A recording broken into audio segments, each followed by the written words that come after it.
ഞാന് ഇങ്ങനൊരു കാര്യം ചിന്തിക്കാൻ, നമ്മുടെ ഒരു പാട്ട് പാടാറില്ലേ? കൂടുകളെ കൂടിളക്കി പറക്കുവാനായി നമ്മെ ശീലിപ്പിച്ചു. നമ്മുടെ ഈ വിശ്വാസമാർഗത്തോടുള്ള ബന്ധത്തിൽ പലപ്പോഴും അതിന്റെ ആഴങ്ങളിലേക്ക് നമ്മൾ പോവാറില്ല. അപ്പൊ നമ്മളെ ആഴങ്ങളിലേക്ക് നടത്താനായിട്ട് പലപ്പോഴും നമ്മൾ ഇരിക്കുന്ന ആ കൂടുകള് കർത്താവ് ഇളക്കിക്കളയാറുണ്ട്. അന്നേരമാണ് യഥാർത്ഥത്തിൽ നമുക്ക് വിശ്വാസം ഉണ്ടോ ഇല്ലയോ എന്ന് അറിയുന്നത്.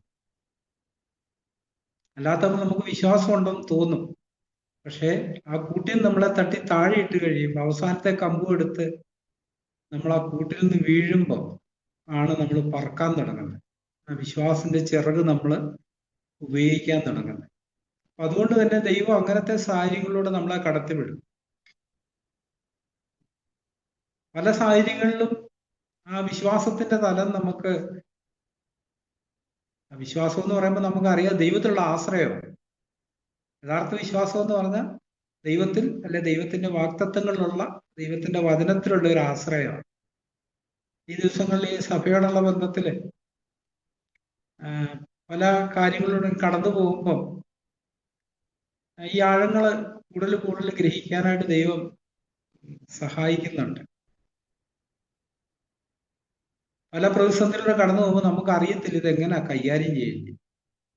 അവിടെ നമ്മുടെ തിയറികളൊന്നും ഫലിക്കാതെ വരും. അപ്പൊ അവിടെ ദൈവത്തിന്റെ വചനത്തിൽ നമ്മൾ അന്ധമായിട്ട് വിശ്വസിക്കുകയാണെങ്കിൽ മാത്രമേ ദൈവത്തിന് നമ്മളെ നടത്താനായിട്ട് പറ്റത്തുള്ളൂ. നമുക്കറിയാം, വിശ്വാസത്തോടുള്ള പദ്ധതി ചിന്തിക്കുമ്പോൾ അബ്രഹാമിനെയാണ് അതിന് മാതൃകയായിട്ട് പറയുന്നത്. വിശ്വാസികളുടെ പിതാവെന്നും അബ്രഹാമിനെയാണ് വിളിക്കുന്നത്. അബ്രഹാം, അവന് ദൈവം പ്രത്യക്ഷപ്പെട്ടു എന്നുള്ള കാര്യം നമുക്കറിയാം. പ്രത്യക്ഷപ്പെട്ടിട്ടാ പറയുന്നത്, ഇതിന്റെ ചാർച്ചക്കാരെയും ഋതുഭവനത്തേക്ക് വിട്ട് ഞാൻ നിന്നെ കാണിപ്പാനിരിക്കുന്ന ദേശത്തേക്ക് പോവാം. എങ്ങോട്ടാന്ന് പറഞ്ഞില്ല, ഞാൻ നിന്നെ കാണിപ്പാനിരിക്കുന്ന ദേശത്തേക്ക് പോവാം. ഓരോ സ്റ്റെപ്പ് ബൈ സ്റ്റെപ്പായിട്ടാണ് ദൈവം അബ്രഹാമിനെ നടത്തിയത്. അവന് ഒരിടത്ത് കൂടാരം അടിക്കും, അവിടുന്ന് ദൈവം അവനോട് സംസാരിക്കും, അവിടുന്ന് കൂടാരം പൊളിച്ച് വീണ്ടും മുന്നോട്ട് പോകും. അങ്ങനെയാണ് അവൻ കനാൻ വരെ എത്തിയത്. നമ്മുടെ ക്രിസ്ത്യ ജീവിതത്തോടുള്ള ബന്ധത്തിൽ ഇതൊരു യാഥാർത്ഥ്യമാണ്. അബ്രഹാമിനെ സംബന്ധിച്ചിടത്തോളം ആ കനാൻ ഒരു ദേശമായിരുന്നു. പക്ഷെ നമ്മളെ സംബന്ധിച്ചിടത്തോളം ആ കനാൻ എന്ന് പറയുന്ന ആത്മാവിലുള്ള സ്വസ്ഥതയാണ്. അപ്പൊ നമ്മുടെ സ്വസ്ഥത അളക്കുന്ന കാര്യങ്ങളെല്ലാം കാണിക്കുന്ന ഒരു കാര്യം, ദൈവം നമ്മളെ കുറിച്ച് ആഗ്രഹിക്കുന്ന ആ ഒരു വാഗ്ദത്ത ദേശത്ത് നമ്മൾ എത്തിയിട്ടില്ലെന്നുള്ള. എന്തെങ്കിലും ഇഷ്യൂയിലൂടെ നമ്മൾ കടന്നു പോകുമ്പോൾ നമ്മുടെ ഹൃദയം പതറുകയും ഭയപ്പെടുകയും നമ്മൾ വേവലാതിപ്പെടുകയൊക്കെ ചെയ്യുകയാണെങ്കിൽ നമ്മുടെ വിശ്വാസം ഉറപ്പുള്ളതല്ലെന്നാണ് കാണിക്കുന്നത്. കർത്താവ് പടകില് തലവെച്ച് ഉറങ്ങുമ്പം കാറ്റും കൂടുമൊക്കെ ഉണ്ടായി. ശിഷ്യന്മാര് പരമാവധി ശ്രമിച്ചു, പക്ഷെ രക്ഷയില്ലാണ്ട് വന്നപ്പോൾ കർത്താവിനെ ഉണർത്തി. കർത്താവ് ആ കാറ്റും കൂടുമൊക്കെ അമർത്തിയതിനു ശേഷം അവരോട് ചോദിച്ചു, നിങ്ങളുടെ വിശ്വാസം എവിടെയെന്ന്.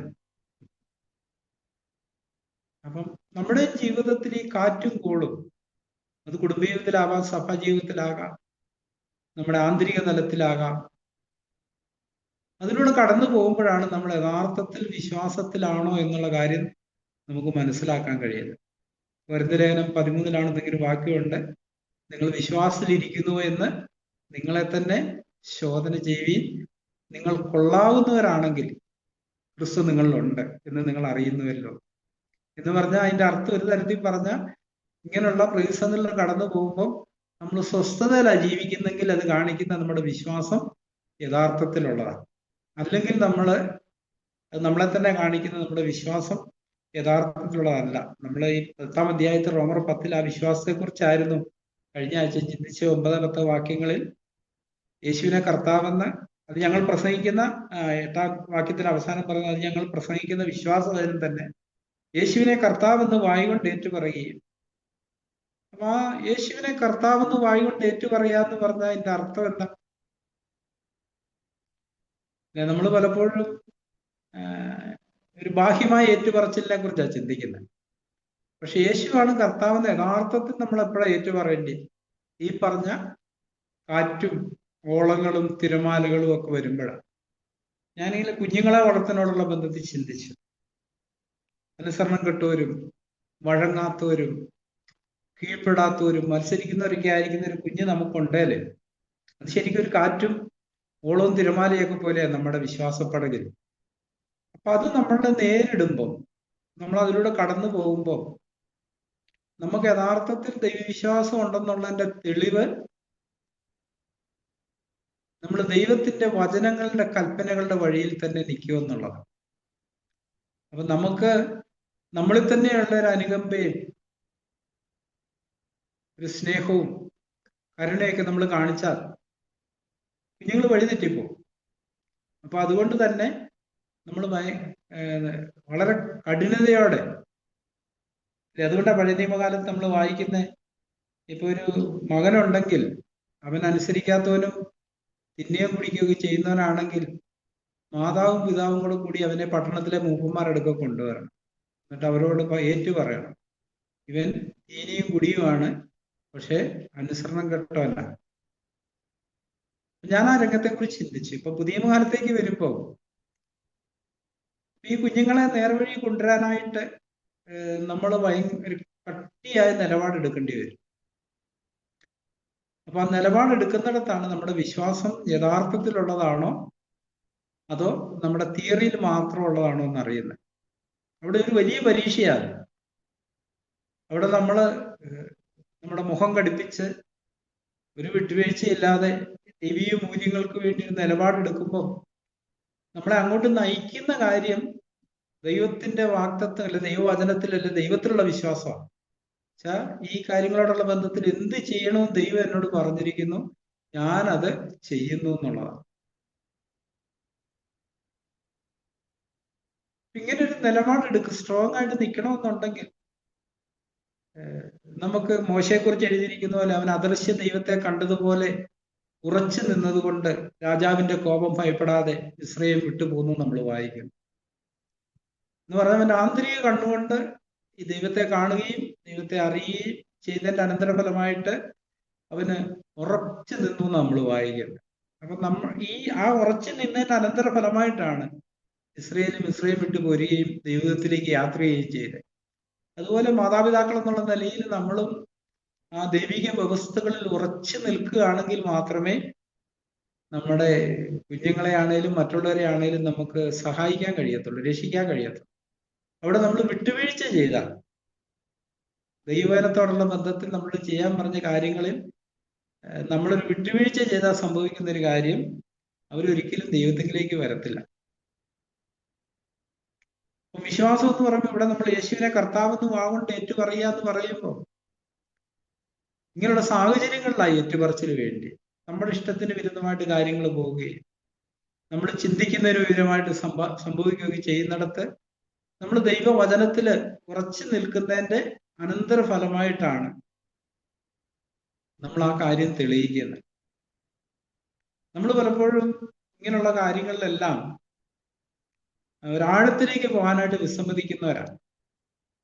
അതിന്റെ അനന്തരഫലം എന്താണെന്ന് ചോദിച്ചാൽ നമ്മുടെ കൃഷിജീവിതം പൊള്ളയായിട്ടുള്ള ഒന്നാണ്. നല്ലൊരു പരീക്ഷ വരുമ്പോൾ നമ്മൾ വീണുപോകും, നിരാശപ്പെടുകയും കോപിക്കുകയും പരാതി പറയുകയും അസ്വസ്ഥരാകുകയും സ്വയമായിട്ട് പ്രതികരിക്കുകയൊക്കെ ചെയ്ത് നമ്മൾ വഴി വിട്ടുപോകുന്ന കാണാൻ കഴിയും. എന്നാൽ യഥാർത്ഥ വിശ്വാസമാണെങ്കിൽ ആ തിരമാലകളും കാറ്റും ഓളങ്ങളൊക്കെ വരുമ്പം നമ്മൾ സ്ട്രോങ് ആയിട്ട് നിൽക്കും. മത്തായി ഇല്ല കർത്താവ് 2 വീടുകളെ കുറിച്ച് പറഞ്ഞെടുത്ത് പറഞ്ഞ പോലെ പറമേൽ അടിസ്ഥാനമുള്ള വീടും മണൽമേൽ അടിസ്ഥാനമുള്ള വീടും ഒരേ പരീക്ഷകളെ നേരിട്ടും, പക്ഷെ പാറമേൽ അടിസ്ഥാനമുള്ള വീട് നിന്നു എന്നാണ് നമ്മൾ വായിക്കുന്നത്. അത് വീണില്ല, അത് ഈ പ്രതികൂലങ്ങളുടെ മേലെ വീഴാതെ നിന്നു. അപ്പൊ നമ്മൾ ഇങ്ങനെയുള്ള പരീക്ഷകളുടെ കടന്നു പോകുമ്പോഴാണ് നമ്മുടെ വിശ്വാസം തെളിയിക്കപ്പെടുന്നത്. അപ്പോസ്തലന്മാരും പറഞ്ഞു, നിങ്ങളുടെ വിശ്വാസത്തിന്റെ പരിശോധന സ്ഥിരത ഉളവാക്കുന്നു എന്നറിഞ്ഞ് അത് അശേഷം സന്തോഷവും നേടുകയും. അപ്പൊ നമ്മൾ ഇതിനെ എങ്ങനെ കാണുന്നു? ഇപ്പം ഈ മുന്നോട്ട് ലോകം പോകും തോറും 2 തിമോഥെയോസ് 3 പറഞ്ഞ പോലെ ഒരു ക്രിസ്ത്യാനിയായിട്ട് ജീവിക്കുക എന്നുള്ളത് വളരെ വിഷമകരമായ കാലഘട്ടത്തിലായിരിക്കുന്നു. പ്രത്യേകിച്ച് നമ്മുടെ കുഞ്ഞുങ്ങളോടുള്ള ബന്ധം. അവര് ആയിരിക്കുന്ന സ്കൂളുകളും അവരുടെ കൂട്ടുകാരും ആ കൂട്ടുകാരുടെ മൂല്യങ്ങളും എല്ലാം ദൈവിക വ്യവസ്ഥയ്ക്ക് വിരുദ്ധമായിട്ടുള്ളത്. ഈ കുഞ്ഞുങ്ങൾ നിരന്തരമായിട്ട് പരീക്ഷിക്കപ്പെട്ടുകൊണ്ടായിരിക്കും ഈ ദൈവിക മൂല്യം. കാരണം അവർക്ക് കിട്ടിയിരിക്കുന്ന ദൈവിക മൂല്യങ്ങൾ എന്ന് പറയുന്നത് ബാഹ്യമായിട്ടേ അവർക്ക് കിട്ടിയിട്ടുള്ളൂ, ആന്തരികമായിട്ട് പിടിക്കപ്പെട്ടിട്ടില്ല. അതുകൊണ്ട് തന്നെ മറ്റുള്ളവരാൽ പ്രലോഭിക്കപ്പെടുമ്പോൾ അവർ പലപ്പോഴും വീണു പോകുന്നത് നമുക്ക് കാണാനായിട്ട് കഴിയും. കാരണം അവർ കോംപ്രമൈസ് ചെയ്യുകയും ലോകക്കാരോട് ചേർന്ന്, അല്ലെ ലോകക്കാരായ കൂട്ടുകാരോട് ചേർന്ന്. അതുപോലെ തന്നെ ഞാൻ ശ്രദ്ധിച്ചൊരു കാര്യം, ഇന്ന് ഒരു 17, 18, 19, 20 വയസ്സായ നമ്മുടെ കുഞ്ഞുങ്ങളോടുള്ള ബന്ധത്തിൽ അവർക്ക് മാതാപിതാക്കളുടെ വാക്കുകളെക്കാൾ കൂട്ടുകാരുടെ വാക്കിന് വിലയുള്ളൂ. അവർ വീട്ടിലൊക്കെ ആയിരിക്കുമ്പോൾ കുഴപ്പമൊന്നുമില്ല, പക്ഷെ വീട് വിട്ട് കഴിയുമ്പോൾ അവരെ നയിക്കുന്നത് കൂട്ടുകാരുടെ വാക്കുകൾ. പലപ്പോഴും പരിഹാസത്തെ അവർക്ക് നേരിടാൻ പറ്റുന്നില്ല. പല കുഞ്ഞുങ്ങളും അഭിമുഖീകരിക്കുന്ന ഒരു പ്രശ്നം, നീ അപ്പന്റെ അമ്മയുടെ അടിമയാണെന്നാണ് അവരെ കുറ്റപ്പെടുത്തുന്നത്. അപ്പൊ അത് കേൾക്കുമ്പോൾ അവർക്ക് വലിയ വിഷമമാണ്. പക്ഷെ യഥാർത്ഥ ആത്മീയ മൂല്യം കിട്ടിയ ഒരു കുഞ്ഞാണെങ്കിൽ അത് പറയുന്നത് എന്താ, ഞാൻ അതിൽ അഭിമാനിക്കുന്നെന്ന് പറയും. ഈ കഴിഞ്ഞ ദിവസം ഒരു സഹോദരൻ പറഞ്ഞൊരു സാക്ഷി ഞാൻ ഓർക്കുക. ആ സഹോദരന്റെ മോള് പറഞ്ഞത്, എനിക്ക് ഇനി ഒരു ചാൻസ് കൂടെ കിട്ടിയാൽ ഇതേ അപ്പനെയും അമ്മയും ഞാൻ തിരഞ്ഞെടുക്കും. ഈ ഒരു ഇടുക്കുവാതിന് കണ്ടെത്തിയ ഒരു കുഞ്ഞിനെ അത് പറയാൻ പറ്റത്തുള്ളൂ. കാരണം ഏറ്റവും ബെസ്റ്റായിട്ടുള്ളതെന്നാണ് ദൈവം എനിക്ക് തന്നിരിക്കുന്നത്. ഇനിയൊരു അവസരം തന്നാലും ഞാൻ ഇതേ മാതാപിതാക്കളെ തിരഞ്ഞെടുക്കത്തുള്ളൂ. അവരുടെ മകളായിട്ട് തന്നെ ഇരിക്കാനാണ് എൻ്റെ ആഗ്രഹം. അത് കേട്ടപ്പോൾ എനിക്ക് ഭയങ്കര സന്തോഷമുണ്ടായി, ചലഞ്ചുണ്ടായി. അത് കാണിക്കുന്ന ഒരു കാര്യം, വ്യക്തിപരമായിട്ട് ആ കുഞ്ഞ് കർത്താവിനെ അറിഞ്ഞു. അതുകൊണ്ട് തന്നെ അവളെ എവിടെ കൊണ്ടിട്ടാലും അവൾ നിൽക്കും, വീഴത്തില്ല. ഈ ഒരു ആന്തരിക ബോധ്യത്തിലേക്ക് വന്നു. പക്ഷെ നമ്മുടെ ഭൂരിഭാഗം കുഞ്ഞുങ്ങൾക്കും അങ്ങനെ ഒരു വ്യക്തിപരമായ ബോധ്യങ്ങളില്ല. അവർ പലപ്പോഴും കൂട്ടുകാരുടെ വെല്ലുവിളിയും പ്രലോഭനങ്ങളൊക്കെ വരുമ്പോൾ ആടിപ്പോകും, നമുക്ക് കാണാനായിട്ട് കഴിയും. ഇളകിപ്പോകുന്നു, അവർ അസ്വസ്ഥരാകുന്നു, വെല്ലുവിളികളെ നേരിടുന്നു. അപ്പം പുറമെ നോക്കുമ്പോൾ അവരൊക്കെ നല്ല കുഞ്ഞുങ്ങളാണ്, പറയുന്നതൊക്കെ അനുസരിക്കുന്ന, കുഴപ്പമൊന്നുമില്ല. പക്ഷേ ആന്തരികമായിട്ട് ഈ ഒരു വിശ്വാസത്തിന്റെ വഴിയിൽ കർത്താവുമായിട്ടൊരു വ്യക്തിബന്ധം അവർ സ്ഥാപിച്ചിട്ടുണ്ടാവത്തില്ല. ശരിക്കും അവർ നിൽക്കുന്നത് മാതാപിതാക്കളുടെ വിശ്വാസത്തിൽ ആശ്രയിച്ചാണ് നിൽക്കുന്നത്. അവർക്ക് വ്യക്തിപരമായിട്ടൊന്നുമില്ല. അപ്പൊ അതുകൊണ്ട് തന്നെ നമ്മൾ ഈ സത്യങ്ങളെ തിരിച്ചറിയുകയും ദൈവമുമ്പാകെ ഒരു വലിയ പോരാട്ടം കഴിക്കുകയും ചെയ്യുന്നില്ലെങ്കിൽ ഇത് മുന്നോട്ട് പോകും തോറും, കർത്താവ് ഒരിക്കൽ പറഞ്ഞ പോലെ, മനുഷ്യപുത്രൻ ഭൂമിയിൽ വരുമ്പോൾ വിശ്വാസം കണ്ടെത്തുമോ എന്ന് ചോദിച്ചതുപോലെ മുന്നോട്ട് പോകും തോറും തലമുറകള് ദൈവത്തിൽ നിന്ന് അന്യപ്പെട്ടുകൊണ്ടായിരിക്കണം. യഥാർത്ഥത്തിൽ അവരെ ചലഞ്ച് ചെയ്യേണ്ട ഒരു കാര്യം നമ്മുടെ ലൈഫാണ്, നമ്മുടെ സംസാരം, ഇടപെടലുകൾ. ദൈവിക ജ്ഞാനത്തിൽ നമ്മൾ വളരും തോറും മാത്രമേ നമുക്കൊരു ദൈവിക ഇടപെടൽ അവരോട് നടത്താൻ പറ്റുള്ളൂ. അതാണ് യഥാർത്ഥത്തിൽ അവരെ ചലഞ്ച് ചെയ്യുന്നത്. അവന് ജീവനുണ്ടായിരുന്നു, ജീവൻ മനുഷ്യ വെളിച്ചമായിരുന്നു, വെളിച്ചം ഇരളി പ്രകാശിക്കുന്ന ഇരുളോ അതിനെ പിടിച്ചടക്കിയില്ല. ഈ ദിവസങ്ങളിൽ ചർച്ചിനോടുള്ള ബന്ധത്തിൽ, ഞാൻ പല കുഞ്ഞുങ്ങളോടുള്ള ബന്ധത്തിലും ഇങ്ങനെയുള്ള ഈ ശോധനയോട് കടന്നു പോയപ്പം ഞാൻ മാതാപിതാക്കളോട് പറഞ്ഞു, നിങ്ങൾ ഒന്നായി നിന്ന് ഉറച്ച നിലപാടിൽ നിൽക്കുന്നില്ലെങ്കിൽ കുഞ്ഞു വഴി തെറ്റിപ്പോകും. നിങ്ങൾ രണ്ടായിട്ട് നിൽക്കുകയും രണ്ട് അഭിപ്രായം പറയുകയും ചെയ്താൽ ഒരിക്കലും ഇതൊരു ക്രമത്തിലേക്ക് വരത്തില്ല. നിങ്ങൾ എപ്പോഴും ഒരഭിപ്രായമായിരിക്കണം പറയണം. പ്രത്യേകിച്ച് സഹോദരിമാര് ഭർത്താക്കന്മാരോടുള്ള ബന്ധത്തിൽ ഭർത്താക്കന്മാരെ ഉയർത്തിപ്പിടിക്കേണ്ട മക്കളുടെ അടുത്ത്, അപ്പന്മാരെ. എന്ത് വന്നാലും അന്തിമ വാക്ക് അപ്പനായിരിക്കും പറയേണ്ടത് എന്നുള്ള ഒരു നിലപാട് വേണം. അത് അന്നേരം സംഭവിക്കുന്ന ഒരു കാര്യം കുഞ്ഞിന് മനസ്സിലാവും, ഇവർ രണ്ടും ഒറ്റക്കെട്ട, ഇവരുടെ അടുത്ത് ഒരു രക്ഷയില്ല. അതേസമയം അപ്പനും അമ്മയും രണ്ടായിട്ട് നിന്ന് രണ്ടഭിപ്രായം പറയുകയാണെങ്കിൽ അവനെ അനുകൂലിക്കുന്ന, അല്ലെ അവളെ അനുകൂലിക്കുന്ന ആളോടായിരിക്കും അവൾക്ക് അറ്റാച്ച്മെന്റ്. പക്ഷെ അവിടുന്ന് തൻ്റെ ഇഷ്ടത്തിനൊരു പരിഗണന കിട്ടുമെന്നുള്ളത് കൊണ്ട് അവരോട് പറ്റി നിന്നുകൊണ്ട് പിതാക്കന്മാരോട് ആന്തരികമായിട്ടെങ്കിലും എതിർത്ത് നിൽക്കാനായിട്ട് സാധ്യതയുണ്ട്. പക്ഷെ ഇവിടെ ഞങ്ങൾ രണ്ടും ഒന്നാണെന്നുള്ളൊരു ബോധ്യം നമ്മൾ കൊടുത്തു കഴിഞ്ഞാൽ പിന്നീട് അവര് യഥാർത്ഥത്തിൽ ഒരു ശരിയായ വഴിയിലേക്ക് വരും. അപ്പം യേശുവിനെ കർത്താവെന്ന് ഏറ്റുപറയുക എന്ന് പറയുമ്പോൾ, അങ്ങനെ ഏറ്റുപറയുന്ന ഒരു ഭാര്യയും ഭർത്താവും ഇങ്ങനത്തെ ഒരു നിലപാടായിരിക്കും എടുക്കുക. മക്കളുടെ മുമ്പാകെ ഇങ്ങനൊരു നിലപാട് എടുക്കുക. അവരൊരിക്കലും ഒരു മാനുഷിക കരുണയ്ക്ക് വിധേയപ്പെടത്തില്ല.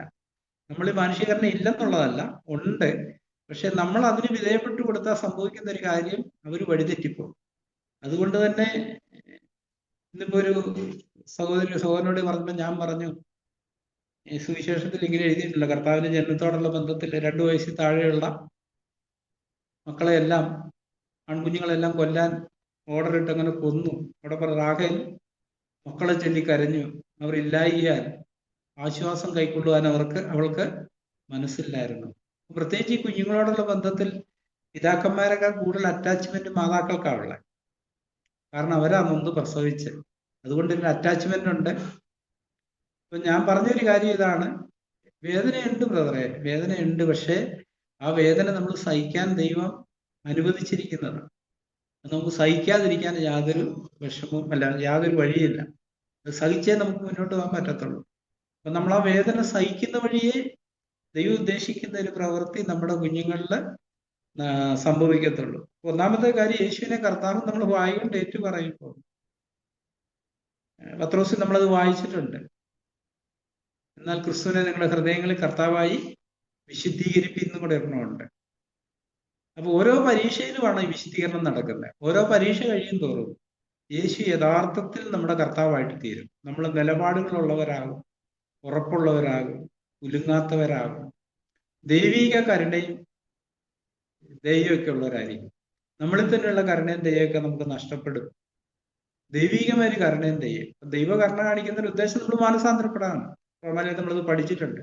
ദൈവത്തിന്റെ ദയ നിന്നെ മാനസാന്തരത്തിലേക്ക് നടത്തുന്നറിയാതെ നീ അവന്റെ ദയ ദീർഘശാന്തി എന്നിവയുടെ ഐശ്വര്യം നിരസിക്കുന്നില്ല. അപ്പൊ ദൈവം നമ്മളോട് ദയ കാണിക്കുമ്പോൾ അതിന്റെ ഉദ്ദേശം നമ്മൾ മാനസാന്തരപ്പെടണം എന്നുള്ളതാണ്.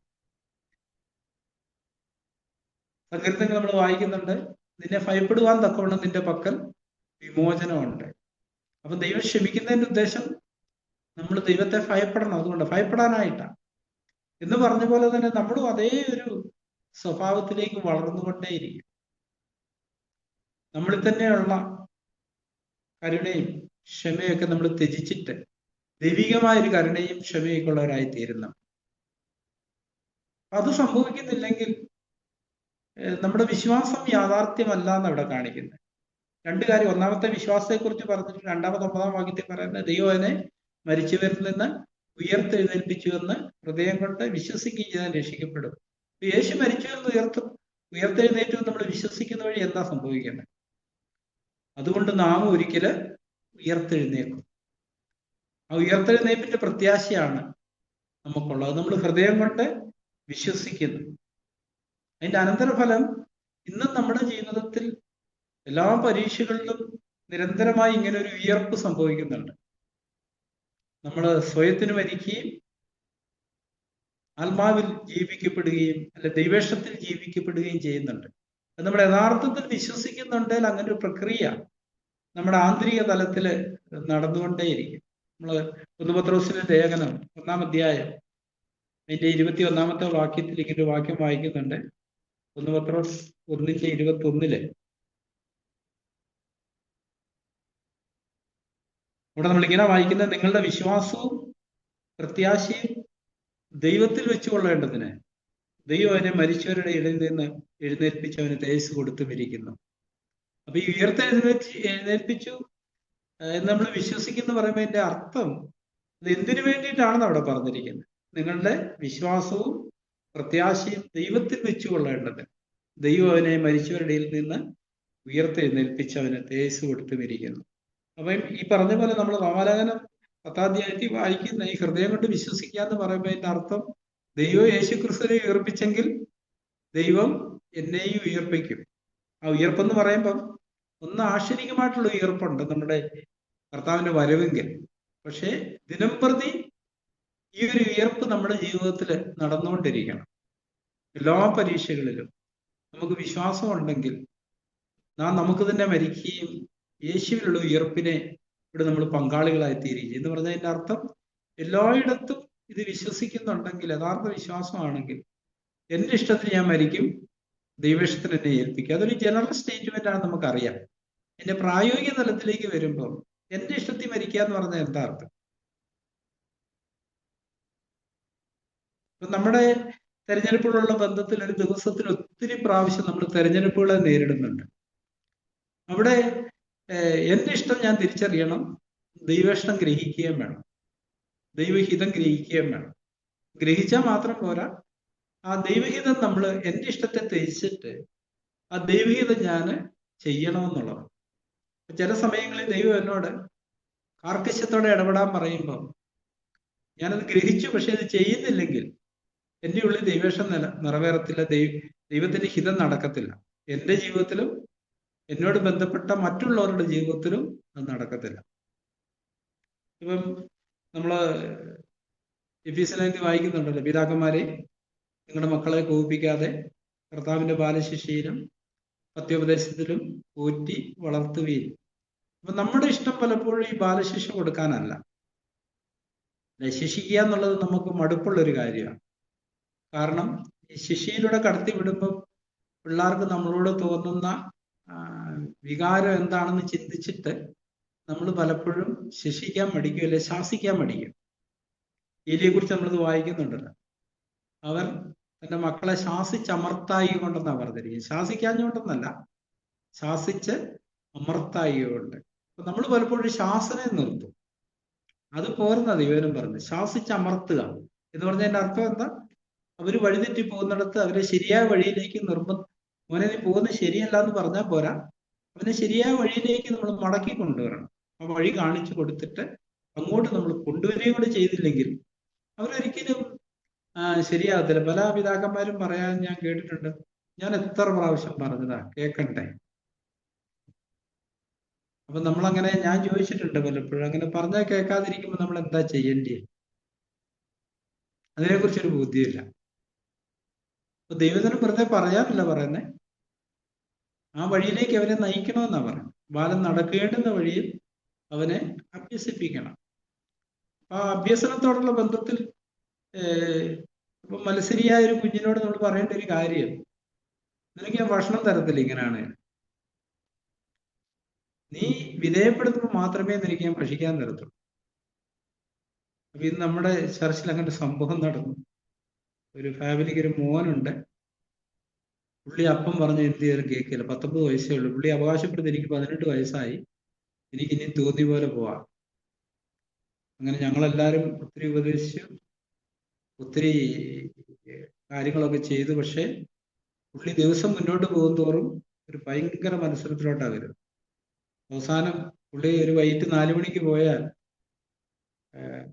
വീട്ടില് അമ്മയുടെ സ്കൂട്ടി എടുത്തോണ്ട് പോകും. തിരിച്ചു വരുന്നത് ചിലപ്പോൾ 2 മണി 3 മണി 4 മണി രാത്രി. ഇങ്ങനെ തുടർച്ചയായിട്ട് സംഭവിച്ചപ്പോൾ ഞാൻ വളരെ സ്ട്രിക്റ്റ് ആയിട്ട് സഹോദരനോട് പറഞ്ഞു, വീടും കയറ്റും പൂട്ടണം, വീട്ടിൽ കയറ്റരുത്. പക്ഷെ പല പ്രാവശ്യം ഞാൻ വ്യക്തിപരമായിട്ട് ആ മോനുമായിട്ട് സംസാരിച്ച് അവനെ ഒത്തിരി ഉത്സാഹിപ്പിക്കുകയും തിരുത്താനൊക്കെ ശ്രമിച്ചു.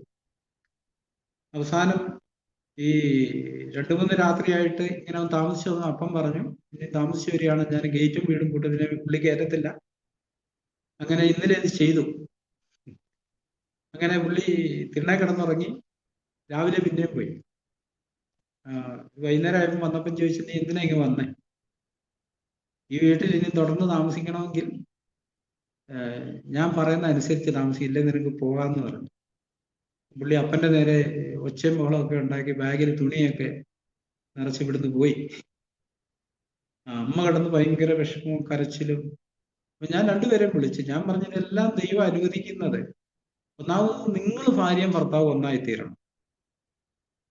ദൈവം ഇതൊക്കെ അനുവദിക്കാൻ വേണ്ട ഉദ്ദേശം അതാണ്. അങ്ങനെ ഏതായാലും കുറച്ചു മുമ്പ് തിരിച്ച് അമ്മയെ വിളിച്ചു, അമ്മ എനിക്ക് വിശക്കെന്ന് പറഞ്ഞ് പൈസ ഇട്ട് തരാൻ പറഞ്ഞു. പുള്ളി കോഴിക്കോട് വരെ പോയിട്ട് അമ്മയെ വിളിച്ചിട്ട് പറഞ്ഞു, എനിക്ക് വിശക്കെന്ന് കുറച്ച് പൈസ ഇട്ട് തരാൻ. അപ്പൊ ഞാൻ ആ സിസ്റ്ററെ വിളിച്ച് പറഞ്ഞു, നീ അപ്പനോട് പറ. അപ്പൊ അമ്മ എപ്പോഴും സൈഡ് ചെയ്തുകൊണ്ട് അമ്മ പറയുന്നത് അമ്മയോട് അച്ചായോ. ഞാൻ പറഞ്ഞു, സിസ്റ്ററെ മോനോട് പറ, അപ്പനെ വിളിച്ച് പറ, അപ്പനല്ലേ ചെയ്യേണ്ടി. ഏതായാലും പുള്ളി തിരിച്ച് വീട്ടിലോട്ട് വരാമെന്ന് പറഞ്ഞ് തിരിച്ച് പോന്നിട്ടുണ്ടെന്ന് ഞാൻ കേട്ടു. ഞാൻ പറഞ്ഞൊരു കാര്യം എന്താന്ന് ചോദിച്ചാല്, ഈ ദൈവിക വഴികളോടുള്ള ബന്ധത്തിൽ നമ്മൾ പഴയ നിയമ ചരിത്രം വായിക്കുമ്പോൾ നമുക്കതറിയാം. ദൈവത്തിന്റെ ശബത്ത് അവർ നിരന്തരമായിട്ട് ലംഘിച്ചതിന് അനന്തരഫലമായിട്ടാണ് 70 സംവത്സരത്തേക്ക് അവരെ ബാബിലോന്യ അടിമത്തത്തിലേക്ക് ദൈവം അയച്ചത്. അന്ന് യിരെമ്യാവ് ഇങ്ങനെ നിങ്ങൾ അടിമത്തത്തിലേക്ക് പോകണമെന്നുള്ളത് ദൈവഹിതം, നിങ്ങൾ മത്സരിക്കരുത് എന്ന് പറഞ്ഞെടുത്ത് അവര് ചില പ്രവാചകന്മാർ അങ്ങനെ അല്ല, ദൈവത്തിന്റെ ഹിതം അതല്ല, നിങ്ങൾ പോകരുത്, നിങ്ങൾ രാജാവിനോട് മത്സരിക്കണം എന്നുള്ള നിലയിൽ ഒക്കെ പ്രവചിക്കുന്ന ഒത്തിരി പേരുണ്ടായിരുന്നു. അതിന്റെ പേരിലാണ് യിരെമ്യാവിനെ പിടിച്ചടച്ചിട്ടത്. ഞാൻ പറഞ്ഞു വരുന്നൊരു കാര്യം, ദൈവം അങ്ങനെ തന്നെയാ ചെയ്യും. അതുകൊണ്ട് നമ്മൾ ബാധിക്കുന്ന അവൻ മനസ്സോടെ അല്ലല്ലോ മനുഷ്യപുത്രന്മാരെ ദണ്ഡിപ്പിക്കുന്നത്.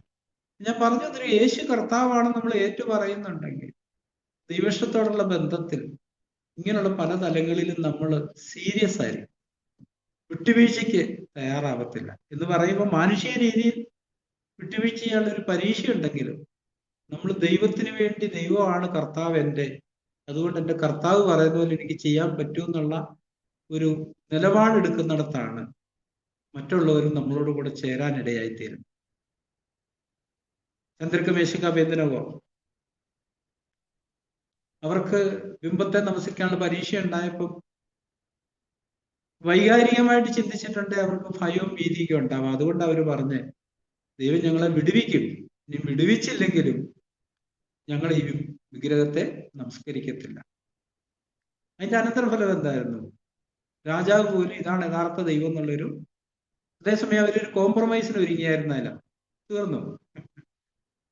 അപ്പൊ നമ്മുടെ ജീവിതത്തിലെ സൗരസവന്മാരെ, നമ്മുടെ ക്രിസ്തീയജീവിതം വളരെ വെല്ലുവിളികൾ നിറഞ്ഞതാണ്. നമ്മുടെ മക്കളെ വളർത്തുക എന്നുള്ളത് അതിനേക്കാൾ വെല്ലുവിളി നിറഞ്ഞതാണ്.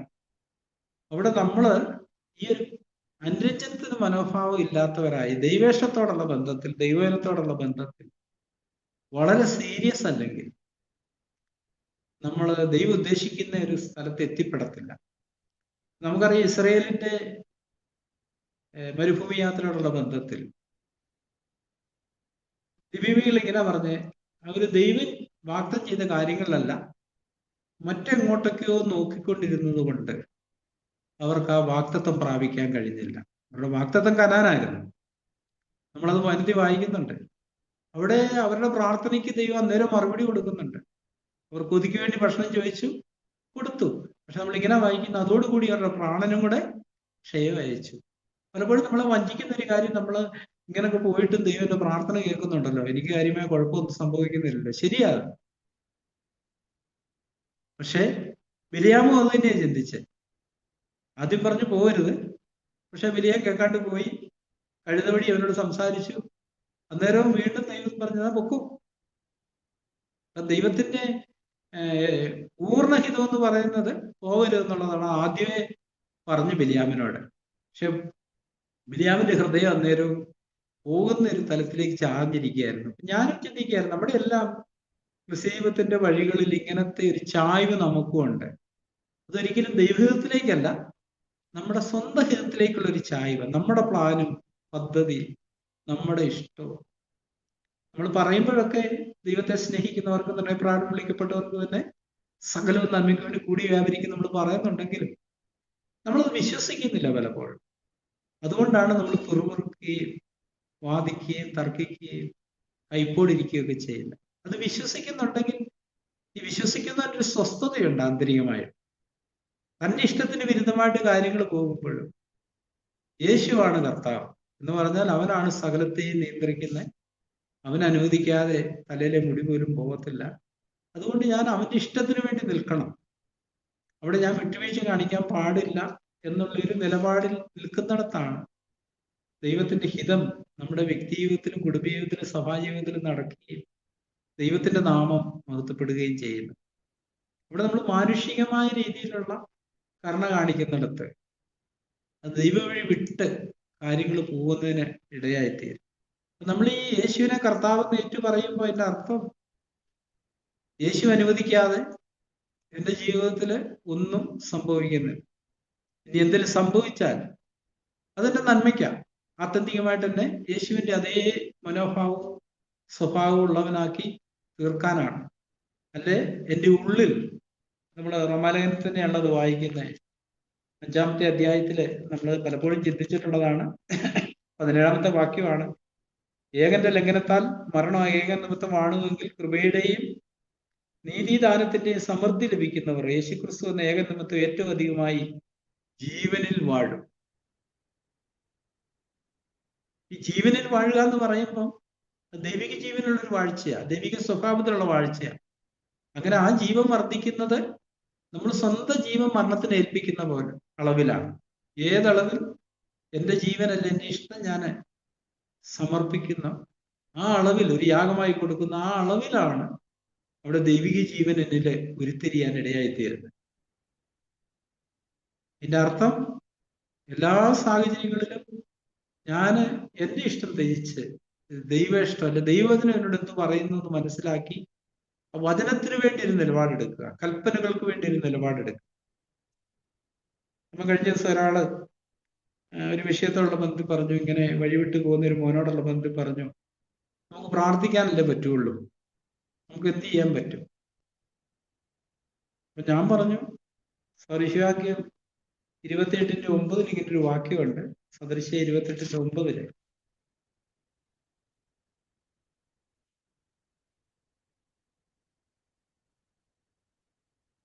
ഇവിടെ നമ്മൾ ഇങ്ങനെ വായിക്കുന്നത്, ന്യായപ്രമാണം കേൾക്കാതെ ചെവി തിരിച്ചു കളഞ്ഞാൽ അവന്റെ പ്രാർത്ഥന തന്നെയും വെറുപ്പാകുന്നു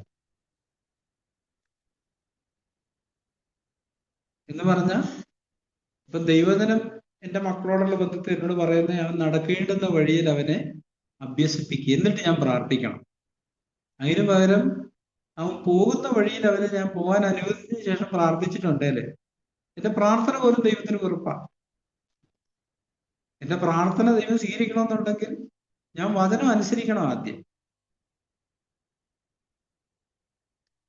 ആ മക്കളോടുള്ള ബന്ധത്തിൽ ഞാൻ ഉറച്ച നിലപാടുള്ളവനും വിട്ടുവീഴ്ച ഇല്ലാത്തവനും ആയതിനു ശേഷം വേണം ഞാൻ ദൈവത്തോട് പ്രാർത്ഥിക്കാൻ. അതേസമയം അവരെ സ്വന്തം വഴിക്ക് പോകാൻ അനുവദിച്ചിട്ട് കർത്താവെ കരുണ തോന്നണമെന്ന് പ്രാർത്ഥിച്ചാൽ എൻ്റെ പ്രാർത്ഥന പോലും ദൈവം കേൾക്കത്തില്ല.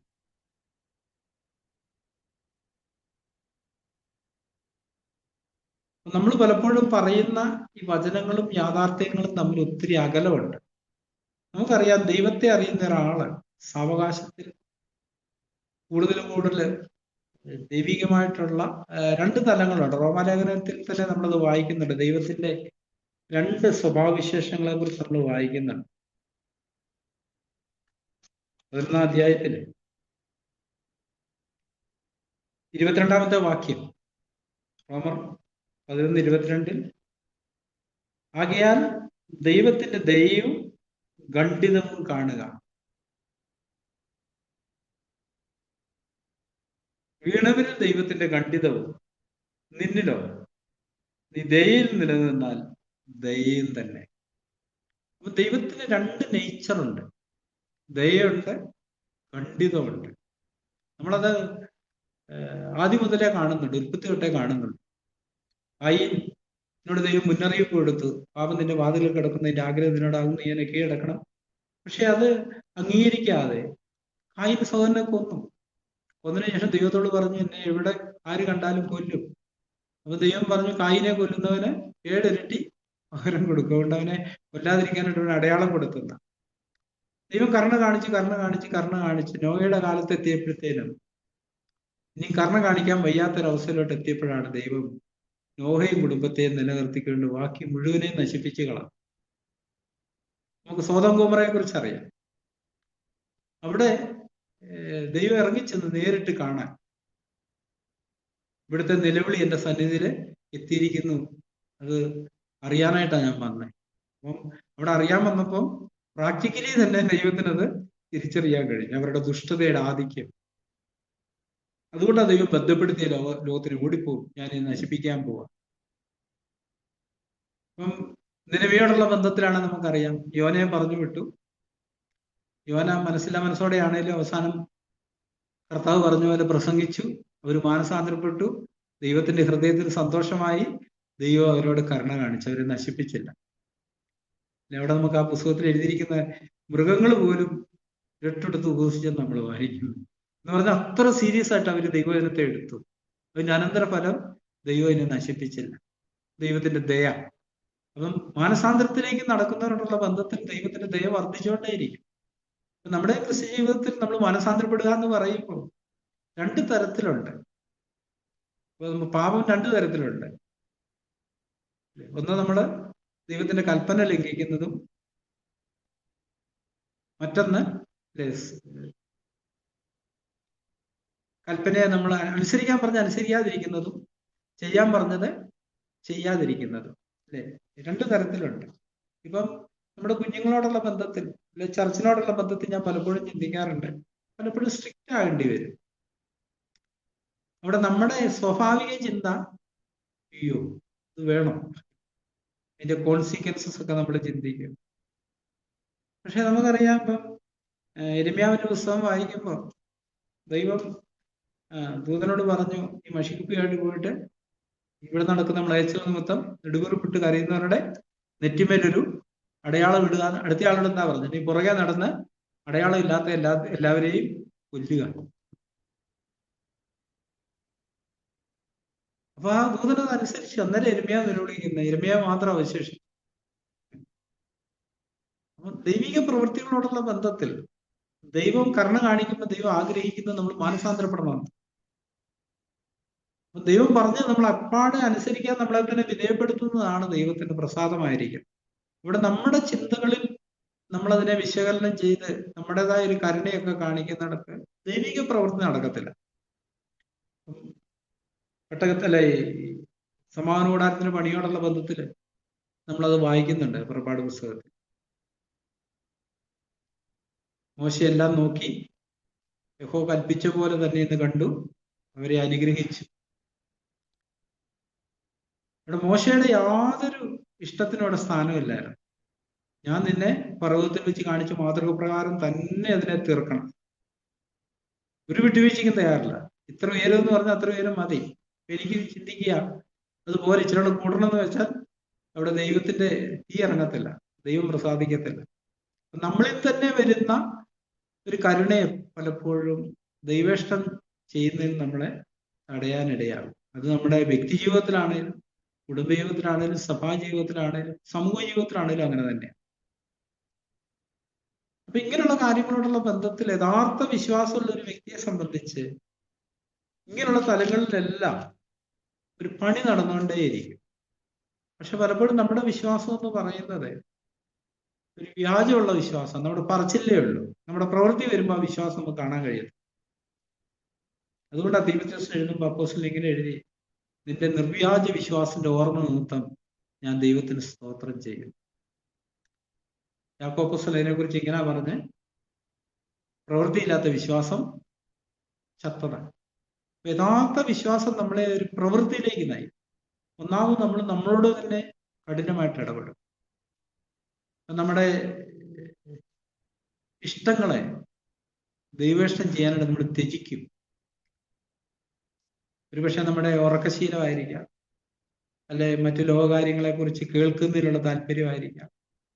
അവിടെ ദൈവേഷ്ടം അറിയുമ്പം നമ്മൾ അതിന് നമ്മളെ തന്നെ മരണത്തിന് ഏൽപ്പിക്കുന്നതിന് അനന്തരഫലമായിട്ട് ദൈവികമായ ഒരു വളർച്ച നമ്മളിൽ ഉണ്ടാകത്തുള്ളൂ. ദൈവിക പൂർണ്ണതയിലേക്ക് നമുക്ക് ആയാനായിട്ട് കഴിയത്തുള്ളൂ. അതിന് നമ്മളൊരു കോംപ്രമൈസ് ചെയ്യുമ്പോൾ, എവിടെയെങ്കിലും ഒരു ചെറിയ കോംപ്രമൈസ് ചെയ്താൽ ദൈവേഷ്ടം നമ്മുടെ ജീവിതത്തിൽ നിറവേറത്തില്ല. ദൈവം എല്ലാത്തിനും വ്യവസ്ഥകൾ തരുന്നുണ്ട്. പലപ്പോഴും നമുക്ക് തോന്നുന്നൊരു ഫീലിങ്, ദൈവം കരുണയുള്ളവനാണല്ലോ, ദൈവം ദയയുള്ളവനാണല്ലോ. അത് ശരി, ആരോടാ ദയ കാണിക്കുന്നത്? മാനസാന്തരത്തിന് വഴി നടക്കുന്നവരോടുള്ള ബന്ധത്തിൽ ദൈവം ദീർഘക്ഷമയുള്ളവനാണ്. പക്ഷെ മാനസാന്തരപ്പെടാൻ വിസമ്മതിക്കുന്നവരോടുള്ള ബന്ധത്തിൽ ദൈവത്തിന്റെ ഖണ്ഡിതവ വെളിപ്പെടുന്നു. ചില കാര്യങ്ങളോടുള്ള ബന്ധം നമുക്കറിയാം. നിയമപ്പെട്ടകം താങ്ങി ആള് വരണ്ട, പെട്ടകം ചെരിഞ്ഞ ഉടനെ ചാടി താങ്ങി. നമ്മൾ വായിക്കുന്ന ആ സ്പോട്ടിൽ അവൻ മരിച്ചു. മനുഷ്യ രീതിയിലാണ് ചെയ്തേ, നല്ല ഉദ്ദേശത്തോടെയാണ് ചെയ്തത്. അയ്യോ പെട്ടകം ചെരിയാൻ പോകുന്നു, കാള വരണ്ടു, പെട്ടകം ഉപ്പം താഴെ പോകും. പക്ഷെ അതിനകത്ത് സർവശക്തനായ ദൈവം വസിക്കുന്നു എന്നുള്ള ചിന്ത പുള്ളിക്ക് ഒരു നിമിഷം നഷ്ടപ്പെട്ടു പോയി. അപ്പൊ നമ്മളും ഈ ദൈവിക കൽപ്പനയോടുള്ള ബന്ധത്തിൽ സ്ട്രിക്റ്റ് ആയിട്ട് നമ്മളോട് തന്നെ ഇടപെടുന്നില്ലെങ്കിൽ, ആദ്യം നമ്മളോട് തന്നെ സ്ട്രിക്റ്റ് ആയാലേ നമുക്ക് മറ്റുള്ളവരോട് സ്ട്രിക്റ്റ് ആകാൻ പറ്റത്തുള്ളൂ. നമുക്കൊരു ധാർമ്മികമായ ധൈര്യവും അധികാരം ലഭിക്കണമെങ്കിൽ നമ്മളോടുള്ള ബന്ധത്തിൽ തന്നെ ദൈവകൽപ്പനയുടെ അനുസരണത്തിൽ വളരെ സീരിയസ് ആയിരിക്കും. അതുകൊണ്ട് തീമോഥെയോസിന് അപ്പോസ്തലൻ പറഞ്ഞ നീ വിശ്വാസികൾക്ക് നിന്നെ തന്നെ മാതൃകയാക്കി കാണിക്കുക സകലത്തിലും. ആദ്യം നീ അനുസരിക്കുക, അതിനുശേഷം ആ മാതൃകയാണ് നീ മറ്റുള്ളവരോട് പറയേണ്ടത്. അപ്പം നമ്മൾ കുഞ്ഞുങ്ങളോട് ഇടപെടുമ്പോൾ നമ്മൾ അവരോട് പറയുന്ന ഒരു കാര്യം, ദൈവം സകല ഉപദേശത്തോടും കൂടി ശാസിക്കാനാണ് പറയുന്നത്. നമ്മൾ വചനം ചൂണ്ടിക്കാണിക്കുന്നവരെ, മക്കളെ വചനം ഇതാ പറയാൻ, ഈ വചനത്തിന്റെ വഴി നടന്നില്ലെങ്കിൽ നമ്മൾ നിത്യനാശത്തിലെ പോയി അവസാനിക്കുക. അതുകൊണ്ട് ഈ വചനത്തിലേക്ക് വരണം, ഈ വചനം അതുകൊണ്ട് ഇങ്ങനെ ചെയ്യാനാണ് പറയുന്നത്. അതുകൊണ്ടാണ് ഞാനിത് ചെയ്യുന്നത്. എൻ്റെ ഇഷ്ടമല്ലത്. എൻ്റെ ഇഷ്ടം നിന്നോട് കരുണ കാണിക്കാനും ക്ഷമിക്കാനും പൊറുക്കാനും ഒക്കെയാണ്. ദൈവത്തിന് ചില കാര്യങ്ങൾ എന്നോട് പറയുന്നു, കരുണ കാണിക്കരുത്, ദാക്ഷിണ്യം കാണിക്കരുത്, ശിക്ഷിക്കണം, ശാസിക്കണം, തിരുത്തണം. ഞാൻ അതുകൊണ്ടാണ് ഇത് ചെയ്യുന്നത്. അങ്ങനെ നമ്മൾ ഉപദേശത്തോടു കൂടി ഒരു പ്രക്രിയ ചെയ്യുമ്പോൾ ദൈവം തൻ്റെ പങ്ക് അവിടെയും ചെയ്യും. ഈ രാത്രി നമ്മൾ ഒന്നിച്ചായിരിക്കുമ്പോൾ നമുക്ക് ഈ ആത്മീയ കാര്യങ്ങളോടുള്ള ബന്ധത്തിൽ കുറെ കൂടെ ഗൗരവത്തോടെ നമുക്ക് ദൈവത്തെ സമീപിക്കാനായിട്ട് നമ്മളെ തന്നെ ഏൽപ്പിച്ചു കൊടുക്കാം. നമ്മുടെ മനസ്സിനൊരു പുതുക്കത്തിന് വേണ്ടിയിട്ട് നമുക്ക് ദൈവസന്നിധിയിൽ കരയാം. പലപ്പോഴും നമ്മുടെ മനസ്സിന് പുതുക്കം വരുന്നില്ലെങ്കിൽ ഈ ഒരു പ്രവൃത്തി ചെയ്യാൻ പറ്റത്തില്ല. കാരണം ആന്തരികമായ പുതുക്കത്തിൽ നിന്ന്, ഉള്ളിൽ നിന്നുള്ള ഒരു ലീഡിങ്ങിലാണ് നമ്മൾ ഈ കാര്യങ്ങളൊക്കെ ചെയ്യുന്നത്. നമ്മളെ പുതിയ നിയമത്തിൽ എപ്പോഴും ആന്തരിക തലത്തിൽ നിന്നാണ് നടത്തുന്നത്. പഴയ നിയമത്തിൽ അങ്ങനെ ആയിരുന്നില്ല, ബാഹ്യമായ തലത്തിലായിരുന്നു. അവരുടെ മരുഭൂമി യാത്രയില് മേഘം താഴുമ്പോൾ അവർക്കറിയാം ഇവിടെ കൂടാരം അടിക്കണം. മേഘം പൊങ്ങുമ്പോൾ അവർക്കറിയാം ഈ കൂടാരം അഴിച്ച് യാത്ര പുറപ്പെടാനുള്ള സമയമായി. മേഘം സഞ്ചരിച്ചുകൊണ്ടിരിക്കുമ്പോൾ ഇവര് സഞ്ചരിച്ചുകൊണ്ടിരിക്കും, മേഘം നിൽക്കുമ്പോൾ ഇവരും നിൽക്കും എന്ന് പറഞ്ഞത് ഭാഗ്യമായി കണ്ണുകൊണ്ട് കാണാവുന്ന ഒരു കാര്യമായിരുന്നു. പക്ഷെ പുതിയതിന്റെ ജീവിതത്തിന്റെ വഴിയിൽ വരുമ്പോൾ നമ്മൾ ആന്തരിക കണ്ണുകൊണ്ടാണ് ഇതെല്ലാം കാണുന്നത്. നമ്മുടെ ബാഹ്യമായ കണ്ണുകൾക്ക് അത് മറഞ്ഞായിരിക്കുന്നത്, ആന്തരിക കണ്ണുകൊണ്ട് ആണ് നമ്മൾ കാണുന്നത്. അതുകൊണ്ട് അപ്പോസ്തലൻ പറഞ്ഞു, ഞങ്ങൾ കാഴ്ചയാലല്ല വിശ്വാസത്താലാണ് നടക്കണം. അപ്പൊ യഥാർത്ഥ വിശ്വാസം നമുക്കുണ്ടാൽ ആ വിശ്വാസത്തിന്റെ ഒരു നടപ്പ് നമ്മുടെ ജീവിതത്തിലുണ്ടാവും. എന്ന് പറഞ്ഞാൽ ദൈവത്തോടുള്ള പൂർണ്ണമായൊരു അനുസരണം. ദൈവം നമ്മളോട് കഠിനരായിരിക്കാൻ പറയുന്നത് നമ്മൾ കഠിനരായിരിക്കും. ദൈവം നമ്മളോട് മൃദുവായിരിക്കാൻ പറയുമ്പോൾ നമ്മൾ മൃദുവായിരിക്കും. ദൈവം നമ്മളോട് സംസാരിക്കാൻ പറയുമ്പോൾ നമ്മൾ സംസാരിക്കും. ദൈവം നമ്മളോട് മിണ്ടരുതെന്ന് പറയുമ്പോൾ നമ്മൾ മിണ്ടത്തില്ല. അപ്പൊ ആന്തരികമായിട്ട് ആത്മാവിനാൽ നമ്മൾ നയിക്കപ്പെടുമ്പോഴാണ് നമ്മൾ ഈ വിശ്വാസത്തിൽ വളരാനിടയായിത്തീരും. ഓരോ പടിയായിട്ടാണ് നമ്മൾ മുമ്പോട്ട് പോകുന്നത്. അപ്പൊ ആദ്യം കാണിച്ച് ആ പടി നമ്മൾ അനുസരിക്കുന്നില്ലെങ്കിൽ അടുത്ത പടി ദൈവം കാണിക്കത്തില്ല. നമ്മളൊരു വരൾച്ചയുടെ തലത്തിലേക്ക് പോകും, ആന്തരികമായിട്ട് ഒരു വരൾച്ച തലത്തിൽ. അതുപോലെ തന്നെ വിശ്വാസത്തിന്റെ വഴി ഞാൻ ശ്രദ്ധിച്ചൊരു കാര്യം, സാധാരണ നമ്മളെ വഞ്ചിക്കാൻ ശ്രമിക്കുന്നത് ഫീലിംഗിൽ ആശ്രയിക്കാനാണ്. ഇപ്പം ദൈവത്തെ അറിയുന്നത് ഫീലിങ്ങിലൂടല്ല, വിശ്വാസത്താലാണ്. നമ്മൾ എപ്പോഴൊക്കെ ഫീലിങ്ങിന്റെ തലത്തിൽ നിന്ന് ദൈവത്തെ അറിയാൻ ശ്രമിച്ചാൽ സാധാരണ വളരെ എളുപ്പത്തിൽ നമ്മളെ വഞ്ചിച്ച് നമ്മളെ കുഴി ചാടിക്കും. പലപ്പോഴും നമ്മൾ ചിന്തിച്ചിട്ടുണ്ട്, നമ്മുടെ ദേഹിയുടെ വീണ്ടെടുപ്പ് നടക്കുന്നേ ഉള്ളൂ. ദേഹിയിലുള്ളൊരു കാര്യമാണ് വികാരം. അപ്പൊ ആ വികാരത്തിൽ നമ്മൾ ആശ്രയിക്കുന്നിടത്ത് സാത്താന് വളരെ പെട്ടെന്ന് നമ്മളെ വഞ്ചിക്കാൻ കഴിയും. നമ്മൾ വിശ്വാസത്താലാണ് നടക്കുന്നത്. നമുക്ക് പാപക്ഷമ ലഭിച്ചത് വിശ്വാസത്താലാണ്, നീതീകരണം ലഭിച്ച വിശ്വാസത്താലാണ്. നമ്മൾ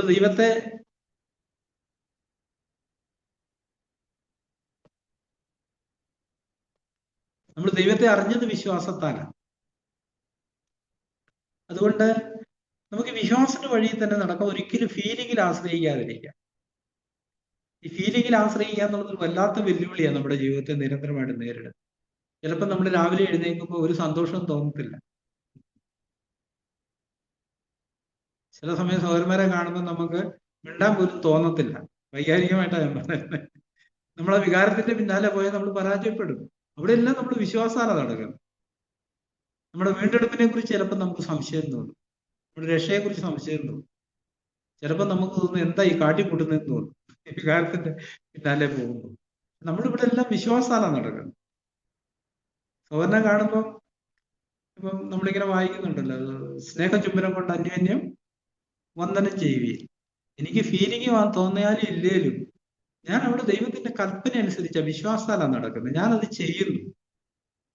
അവിടെ എനിക്ക് ഫീലിംഗിൽ ഞാൻ ആശ്രയിച്ചാൽ എൻ്റെ ഫെലോഷിപ്പ് എല്ലാം നഷ്ടപ്പെട്ടു പോകും. നമ്മൾ നേരിടുന്ന വല്ലാത്തൊരു വെല്ലുവിളിയാണ് ഫീലിംഗിൽ ആശ്രയിക്കാനുള്ളത്. അതുകൊണ്ട് തന്നെ ഈ വിശ്വാസത്തിൽ നടക്കാനുള്ള ഒരു ശീലം നമ്മൾ നിരന്തരമായിട്ട് ശീലിക്കേണ്ട ഒരു ആവശ്യമുണ്ട്. നമ്മുടെ ആക്ഷൻ എല്ലാം വിശ്വാസത്തിൽ നിന്നാണ് വരുന്നത്. വിശ്വാസത്താൽ എബ്രായർ 11 വിശ്വാസവീരന്മാരുടെ ഒരു നീണ്ട ലിസ്റ്റാണ്. വിശ്വാസത്താൽ ചിലർ മരണത്തിന് ഏൽപ്പിച്ചു, വിശ്വാസത്താൽ ചിലർ വീര്യം പ്രവർത്തിച്ചു. വികാരത്താലല്ല, വിശ്വാസത്താൽ. അതുകൊണ്ട് ഈ രാത്രി നമുക്ക് വിശ്വാസത്തിന്റെ മാർഗത്തിൽ ഉറയ്ക്കാൻ നമ്മളെ തന്നെ സൗരസ്വരന്മാരെ കർത്താവിനെ ഏൽപ്പിച്ചു കൊടുക്കാം. ദൈവവചനത്തിലുള്ള ദൈവവാക്തത്വങ്ങളുള്ള വിശ്വാസവും ഏറ്റുപറച്ചിലും നിരന്തരമായിട്ട് നമ്മുടെ ജീവിതത്തിൽ ഉണ്ടാവട്ടെ. ഈ ഒരു ആത്മാവിലുള്ള ഒരു പോരാട്ടത്തിലായിരിക്കണം നമ്മൾ എപ്പോഴും ആയിരിക്കുന്നത്. ഇതെല്ലാം നമ്മൾ ആത്മാവിൽ നേരിടുന്ന യാഥാർത്ഥ്യങ്ങളാണ്. നമ്മളത് ദേഹിയിൽ കണ്ടെത്താൻ ശ്രമിച്ചാൽ നമ്മൾ വഞ്ചിക്കപ്പെട്ടു പോകും.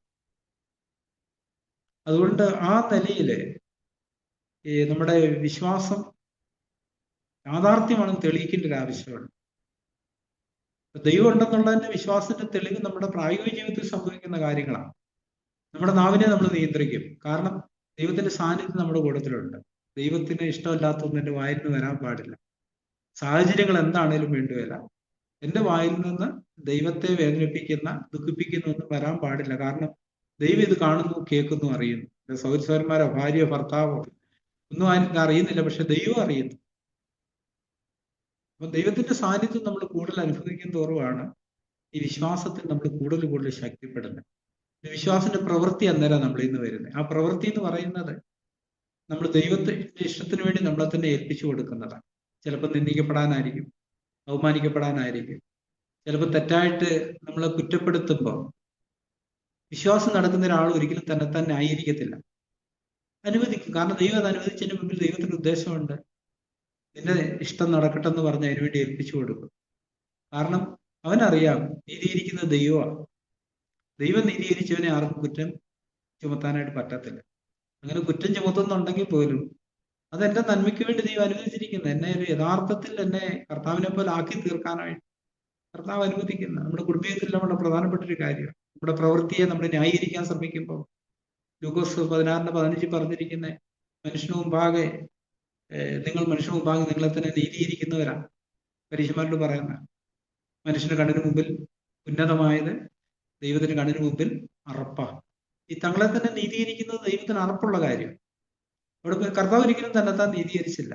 പിതാവിന്റെ നീതീകരണത്തിലുള്ള വിശ്വാസത്തിൽ അവൻ തന്നെത്താൻ ഏൽപ്പിച്ചു കൊടുക്കും. തന്നെത്താൻ തെളിയിക്കാനോ താൻ ചെയ്തത് ശരിയാണെന്ന് സ്ഥാപിക്കാനോ ഒന്നും ഒരു പോരാട്ടം നടത്തിയില്ല. അവൻ പലപ്പോഴും നിശബ്ദനായിരുന്നു. കാരണം നീതീകരിക്കുന്ന പിതാവാണെന്നുള്ള ഒരു ആന്തരിക ബോധ്യത്തിൽ എപ്പോഴും പിതാവിന്റെ മുമ്പിൽ നീതീകരിക്കപ്പെടാനാണ് താൻ ആഗ്രഹിച്ചത്. അപ്പൊ നമ്മൾ വിശ്വാസത്തിന്റെ വഴി നടക്കുമ്പോൾ നമ്മളും അങ്ങനെ ആയിരിക്കും നടക്കുന്നത്. നമ്മൾ നമ്മളെ തന്നെ നീതീകരിക്കാനോ ന്യായീകരിക്കാനോ കൂട്ടിച്ചോദിക്കാനോ, ഒരു യഥാർത്ഥത വഴി നടക്കുന്ന ഒരാള് ഒരു കൂട്ടിച്ചോദ്യത്തിന്റെ വഴി പോകത്തില്ല. നമ്മുടെ വാക്ക് ഉപ്പെന്ന് പറഞ്ഞാൽ ഉപ്പ്, ഇല്ലെന്ന് പറഞ്ഞാൽ ഇല്ല എന്നായിരിക്കും. ഒരാൾ നമ്മൾ ചെയ്യാത്തൊരു കാര്യത്തെക്കുറിച്ച് നിങ്ങൾ ചെയ്ത് ഞാൻ കേട്ടല്ലോ എന്ന് പറയുമ്പോൾ ഒറ്റ വാക്കില് ഇല്ല എന്ന് പറയും. പിന്നെ നമ്മൾ അധികം സംസാരിക്കുന്നില്ല. എന്നാ പിന്നെ ചോദിച്ചിട്ടേ ഉള്ളൂ, എന്നറിയണമല്ലോ, അങ്ങനെ വിട്ടാൽ ശരിയാവത്തില്ലല്ലോ. അതൊക്കെ നമ്മളെ തന്നെ നീതീകരിക്കുന്നതിന്റെ ഭാഗങ്ങളാണ്. അവിടെ നമ്മളെ നീതീകരിക്കാൻ ദൈവത്തെ അനുവദിക്കണം. അവിടെ അനുവദിക്കുന്നിടത്താണ് നമ്മുടെ സ്വന്തം ജീവനെ നമ്മൾ മരിക്കുന്നത്. നമ്മുടെ സ്വന്തം ജീവൻ ഒരിക്കലും അതിന് അനുവദിക്കത്തില്ല. ചോദിച്ചേ മതിയാവും, വിടരുതെന്നുള്ളതായിരിക്കും നമ്മുടെ ജീവൻ. ദൈവീകൻ എപ്പോഴും പറയുന്നത് വിട്ടുകളക, ദൈവം അതിനെ നീതീകരിക്കുന്നത്, നീ അതിന് പിന്നാലെ പോവണ്ട. ഒരു പോരാട്ടമുണ്ട് നമ്മുടെ ഉള്ളില്. ആ പോരാട്ടത്തിൽ നമ്മൾ ദൈവേഷ്ടത്തിന് വേണ്ടി നമ്മളെ തന്നെ സമർപ്പിക്കുമ്പോൾ നമ്മുടെ സ്വന്തം ഇഷ്ടത്തെ നമ്മൾ മരിക്കുകയായിരുന്നു. ഇവിടെ നമ്മുടെ സ്വയശക്തി കുറയും. ദൈവത്തിന് നമ്മുടെ മുന്നിലുള്ള ആധിപത്യവും സ്വാധീനവും നിയന്ത്രണവും വർദ്ധിക്കാനിടയായിത്തീരും. ഇങ്ങനെയാണ് നമ്മൾ ക്രിസ്തീയത്തിന്റെ വഴിയെ മുമ്പോട്ട് പോകേണ്ടത്. അതുകൊണ്ട് സൗരസൗരന്മാരെ ഈ വഴിയിൽ പോകാനായിട്ട് നമ്മുടെ ഹൃദയം ഉറപ്പിക്കാൻ. നമുക്ക് പരീക്ഷകൾ ഒത്തിരിയേറെയുണ്ട്, ശോധനകളുണ്ട്. പക്ഷെ അതിനെല്ലാം അപ്പുറത്ത് ദൈവത്തിന്റെ കരങ്ങൾ നമുക്ക് വേണ്ടിയിട്ടാണ് നിലകൊള്ളുന്നത്. കർത്താവ് പ്രാർത്ഥിക്കാൻ പഠിപ്പിച്ചപ്പം നിന്റെ നാമം വിശുദ്ധീകരിക്കപ്പെടണം. അപ്പൊ നമ്മുടെ ജീവിതത്തിൽ അനുവദിക്കുന്ന എല്ലാ സാഹചര്യങ്ങളുടെ ഉദ്ദേശം ദൈവത്തിന്റെ നാമം വിശുദ്ധീകരിക്കപ്പെടുകയും മഹത്വപ്പെടുകയും ചെയ്യാന്നുള്ളതാണെന്ന് മനസ്സിലാക്കി നമ്മളെ തന്നെ സമർപ്പിക്കാം. അതിനായിട്ട് കർത്താവ് നമ്മളെ സഹായിക്കട്ടെ. ആമേൻ. നമുക്ക് പ്രാർത്ഥിക്കാം. സർവ്വസ്നേഹമുള്ള പിതാവേ, ആന്തരികമായിട്ടുള്ള വിശ്വാസത്തിന്റെ കണ്ണുകൊണ്ട് ഈ അപമാനത്തിന്റെയും നിന്ദയുടെയും പഴിയുടെയും ദുഷിയുടെയും ഞെരുക്കത്തിന്റെയും ഇടുക്കത്തിന്റെയും വഴിയിൽ സ്ഥിരതയോടെ നടപ്പാൻ തക്കവണ്ണം അടിയങ്ങളെ ആത്മാവിൽ ബലപ്പെടുത്തണമെന്ന് പ്രാർത്ഥിക്കുന്നു. അടിയങ്ങളുടെ വിശ്വാസം നിർജീവമായി തീരാൻ അടിയങ്ങളെ സഹായിക്കണം കർത്താവേ. നിർവ്യാജമായി തീരാൻ സഹായിക്കണം കർത്താവേ. എപ്പോഴും അടിയങ്ങളുടെ വിശ്വാസത്തിൽ ഒരു പ്രവൃത്തി നൽകണമെന്ന് പ്രാർത്ഥിക്കുന്നു. ഒരു അനുസരണത്തിന്റെ പ്രവൃത്തിയുള്ളവരാകാൻ കർത്താവേ അടിയങ്ങളെ ജ്ഞാനമുള്ളവരാക്കി തീർക്കണം. എല്ലാ സഹോദരന്മാർക്കും കുഞ്ഞുങ്ങൾക്കായിട്ട് സ്തോത്രം ചെയ്യുന്നു. വരുവാനുള്ള കോപത്തെ വിട്ടോടിപ്പോവാനുള്ള അവിടുത്തെ സന്ദേശങ്ങളെ ഹൃദയപൂർവ്വം സ്വീകരിച്ച് ഹൃദയത്തിൽ കൈക്കൊണ്ട് അനുസരണത്തിന്റെ വഴിയിൽ നടന്ന് നിത്യജീവന അവകാശികളായി തീരുവാൻ അടിയങ്ങളെല്ലാം ഒരുക്കണമെന്ന് പ്രാർത്ഥിക്കുന്നു. യേശുവിന്റെ നാമത്തിൽ ചോദിക്കുന്നു.